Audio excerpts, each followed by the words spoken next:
hotel. Yeah. We are in Guatemala. Ooh. And yeah, we just had that really awesome lunch. It kind of felt like dinner because Guatemala is 2 hours behind Ohio. So we're just kind of hanging out. Probably gonna get some groceries soon. Alright, so we are going to Uber to dinner. I've heard Uber is cheap here, we'll find out. And then go grocery shopping and head back to our hotel.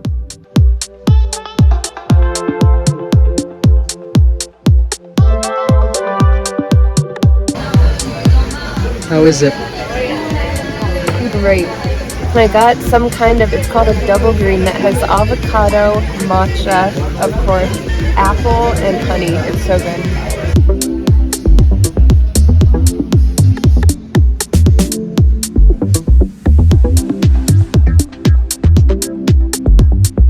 Having some coffee in the hotel. We accidentally missed breakfast because we thought it would be later than American times, but it was not. So we decided what we're going to do today. Since we missed breakfast, we're going to a French place called El Parisino for breakfast. That's in an area that's close to Avenida La Reforma, which is like a French-style area we can explore. And we're gonna see Parque Obelisco, and then this museum that I'm gonna have trouble pronouncing, but it's about Mayan culture, especially like Mayan weaving. It's called like Museo Ixchel or something like that. Hopefully by the end of the day I know how to pronounce it. So we barely put any milk and sugar in our coffee whatsoever this morning, and we usually put a lot more. And it's like literally almost anywhere you go in the world you can get better coffee than in the US. But Americans are obsessed with coffee, so like why don't we make it better? Pretty much anywhere in like Central or South America, Europe, Africa, pretty much anywhere other than the US you can get better coffee. Just why? Yeah, this is our hotel. We're just waiting for an Uber right now.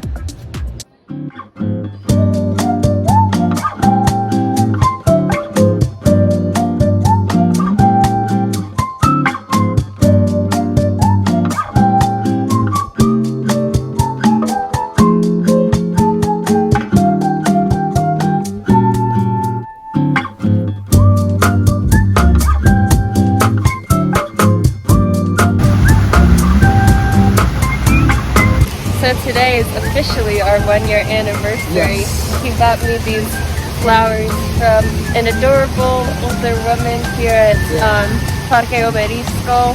So she had, I don't know exactly what it was, but she couldn't move her hand. We got to pray for her, and that was the first time in maybe a few years that I've prayed in Spanish. So it was a little bit nerve-wracking, but I think God was moving and it was good. Yeah. Happy anniversary. Love you.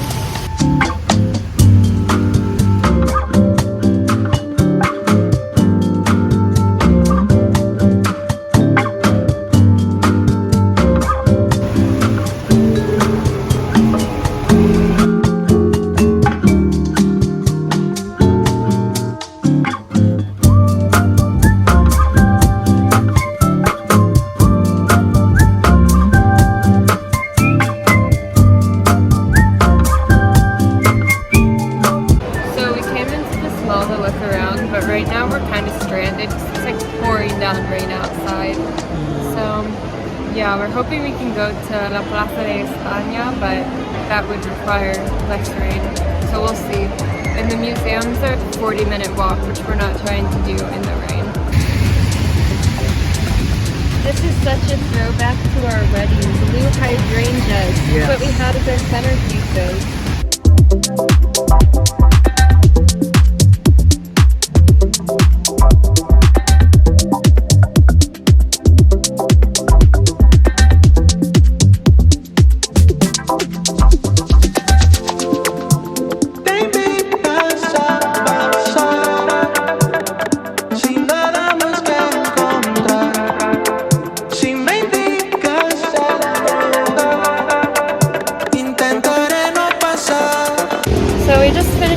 At Pollo, Campero, which is like a famous like chicken fast food restaurant here.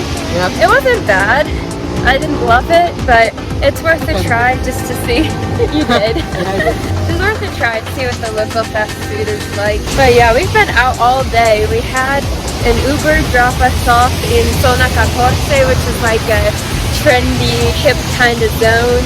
Anyway, we have been out all day. We were at that restaurant El Parisino for breakfast, which was amazing. And then, yeah, we've just been walking around to all these different parks and then lunch. And now we're on a 20-minute walk to that Museo El Iztec, oh gosh, the Mayan one, which I will know how to pronounce by the time we leave. We also went to the mall. Oh yeah, that's right. We spent a lot of time in the mall as we were hiding from the pouring rain earlier. Probably just do the museum and then walk around some more and get dinner somewhere. And then get an Uber back to our hotel for the end of the night. Ubers here are pretty cheap. Food here is pretty cheap, but when we were at the mall, the clothing was not any different than it would be in the US. I think this might be the Mexican consulate here. Probably.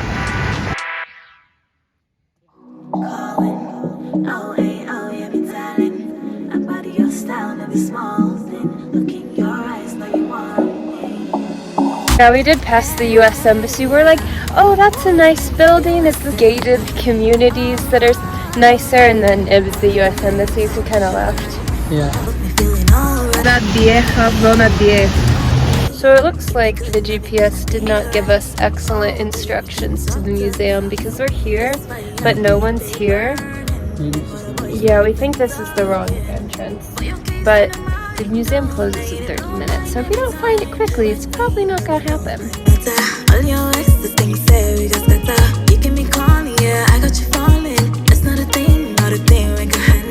Look how huge this thing is compared to me. This is literally huge. So the museum was closed. We kind of want to go in this park that's behind us, but it looks locked, so I don't know. We'll see. Yeah, we're trying to figure out where to go now. We might go to Plaza Fontadilla, but we don't really know exactly what's in there. So we should clean it out. Yep. On the mall, Jimenez, which seems less expensive than the other one. We came here and everything is closed. It's 5:11. I feel like things close really early here, which I guess maybe is lesson learned to leave earlier tomorrow. Yep. But yeah. Why you so hard on me? Oh my baby, don't do like that. I know you love it when I call you baby boo. You going crazy and I love the way you do it. The way you back it up on me, I swear you too good. The way you love it up on me. And I'm thinking, can we keep it in secret? Don't go that girl, I'll be honest. No wonder why you be asking if I'm the one for you. I see the stars in your eyes when I look into it. You're so amazing, girl, I picture you so perfect in me. I'm gonna write epistles, no, not epistles. I mean your attributes and the way your body moves. Maybe an article, posing it up like. So this is our room.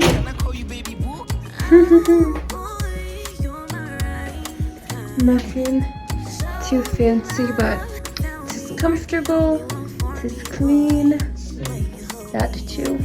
So we got this look creative in multiple ways, using this water bottle as a vase for the flowers that Mark got me. And also, one of the petals started falling off, so we're like, you know, might as well take a few. It's our 1-year anniversary today.